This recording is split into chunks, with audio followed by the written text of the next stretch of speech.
अब देखिए हम लोग पजल की बात करते हैं। जो 2019 में क्वेश्चन पूछा गया था आरआरबी पीओ में पजल, काफ़ी इजी पजल था। उसको हम लोग सॉल्व करने की कोशिश करते हैं। 3 पजल पूछे गए थे जिसमें से 2 पजल हम लोग सॉल्व करते हैं। इस वीडियो में तो एक ही पजल होगा, आगे आने वाले वीडियो में सारे आपके पजल जितने भी रहेंगे। हमारा टारगेट यही है कि जो 2020 का एग्ज़ाम है आरआरबी पीओ और आरआरबी क्लर्क, उससे पहले हम ढेर सारे पजल को सॉल्व कर दें ताकि एक आइडिया मिल जाए हमें कि कैसे पजल आते हैं और कैसे क्वेश्चन को हमें अप्रोच करना है। सबसे ज़रूरी बात, पजल जब भी सॉल्व कीजिए तो जब भी पजल देखिए तो पहले खुद से ट्राई कीजिए कि पजल सॉल्व हो रहा है कि नहीं हो रहा है। सॉल्व हो जाए तो बहुत अच्छी बात है। आप विद इन मिनट कर लेते हैं तो वीडियो देखने की कोई ज़रूरत नहीं है।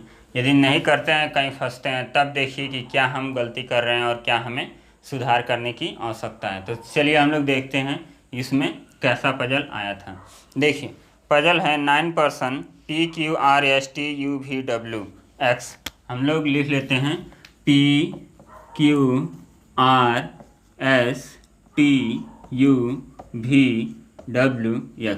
देखिए ये एग्जाम में लिखने की ज़रूरत नहीं है, ये जस्ट हमको समझाना है, इसलिए हम लोग लिख लिए। एग्जाम में आपको कुछ ऊपर पजल के क्या होते हैं, 2-3 लाइन आपके इन्फॉर्मेशन दिए रहते हैं, तो इन्फॉर्मेशन को ध्यान से पढ़िए कि पजल किस टाइप का है।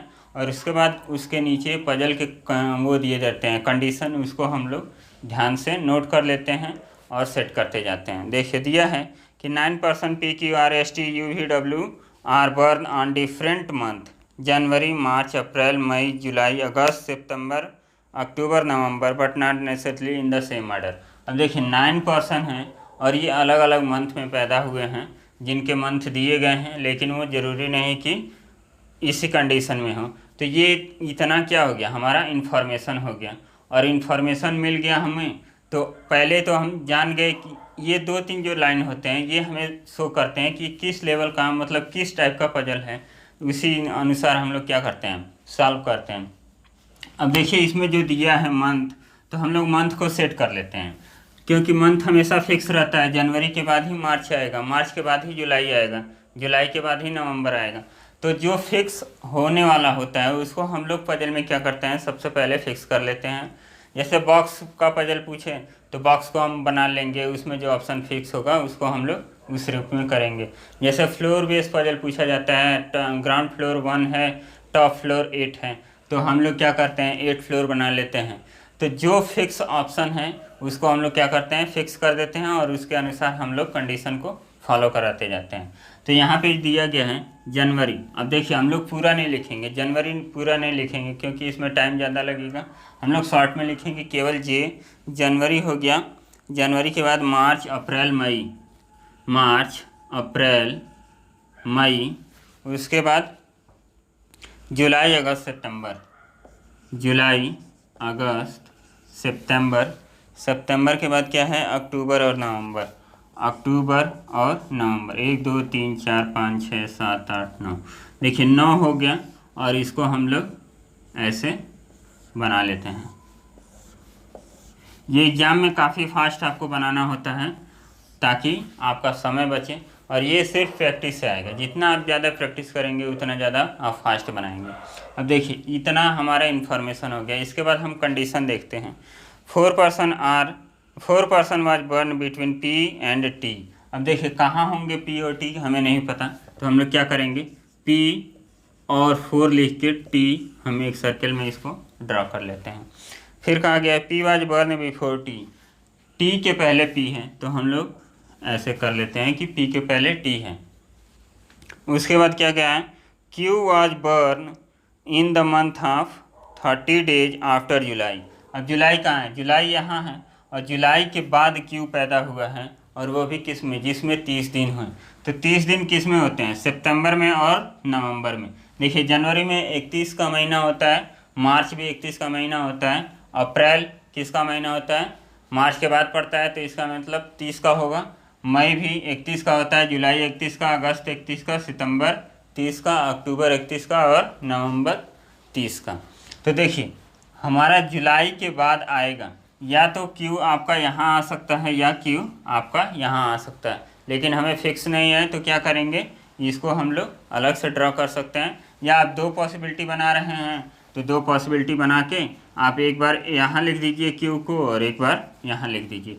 यहाँ अलग से लिखने की कोई ज़रूरत नहीं है। ये छोटे टाइप का क्वेश्चन है, इसमें दो पॉसिबिलिटी आप तुरंत बना सकते हैं और इसमें पॉसिबिलिटी तुरंत कट जाते हैं प्री लेवल के जितने भी क्वेश्चन होते हैं। देखिए उसके बाद क्या किया हम, T was born after Q and before R. अब देखिए यहाँ पे आपका कंडीशन ये दूसरा वाला गलत हो गया। टी जो है क्यू के बाद और आर के पहले पैदा हुआ है, तो टी क्यू के बाद और आर के पहले, तो यहाँ पे टी होगा और यहाँ पे आर हो जाएगा। ये वाला कंडीशन हमारा क्या होगा, गलत हो गया, क्योंकि क्यू के बाद कोई ऑप्शन ही नहीं बच रहा है, कोई स्थान ही नहीं है, तो हम लोग सेट कहाँ करेंगे। उसके बाद क्या दे रहा है, there are as many person born before X as after R. R के बाद जितने पर्सन हैं उतने ही कहाँ हैं, एक्स के पहले हैं। तो आर के बाद क्या है, कोई नहीं है, तो एक्स के पहले भी क्या होगा, कोई नहीं होगा। और उसके बाद क्या बोला गया है, one person was born between U and V. U और भी के बीच में एक पर्सन पैदा हुए हैं। उसके बाद yes was born before you, you के पहले यस, और आगे एंड आफ्टर डब्ल्यू, डब्ल्यू के बाद एस और यू से पहले। अब देखिए इसको हमें सेट करना है और उसके बाद टी और टी हमें सेट करना था, तो टी हमें मिल गया, तो 1 2 3 4, टी हमारा कहाँ होगा, यहाँ होगा। तो ये वाला क्या हो गया, ये वाला हम लोग सेट कर दिए। बचा क्या, ये दोनों ऑप्शन बच गया। अब देखिए इसको हमें सेट करना है, तो कहाँ सेट करेंगे ये हमें नहीं पता है। इतना हमें जानकारी है कि W सबसे ऊपर, उसके नीचे S, उसके नीचे U, और U होगा तो उसके एक छोड़ के V होगा। अब चलिए हम लोग सेट करते हैं। W को हम यहाँ सेट कर सकते हैं। W को देखिए यहाँ हम सेट करेंगे तो यहाँ S आएगा, यहाँ V आएगा, U आएगा, तो V को हम कहाँ रखेंगे, कहीं नहीं। इसका मतलब W तो कन्फर्म है कि यहीं आएगा। अब जब W आ गया यहाँ, तो उसके बाद S और V U को कहाँ सेट करते हैं। अब देखिए इन दोनों में एक का गैप है, तो एक का गैप कब मिलेगा, जब हम यहाँ और यहाँ सेट करेंगे। और ये भी पता है कि U S के नीचे है, तो S को हम यहाँ रखेंगे, U हमारा यहाँ होगा और V कहाँ हो जाएगा, यहाँ। ये हमारा पजल क्या हो गया, सॉल्व हो गया। आई बात समझ में। तो ऐसे ही इजी क्वेश्चन आपसे पूछे जाएंगे जो एक ही पॉसिबिलिटी में आप सॉल्व कर सकते हैं। चलिए देखते हैं हम नेक्स्ट पजल।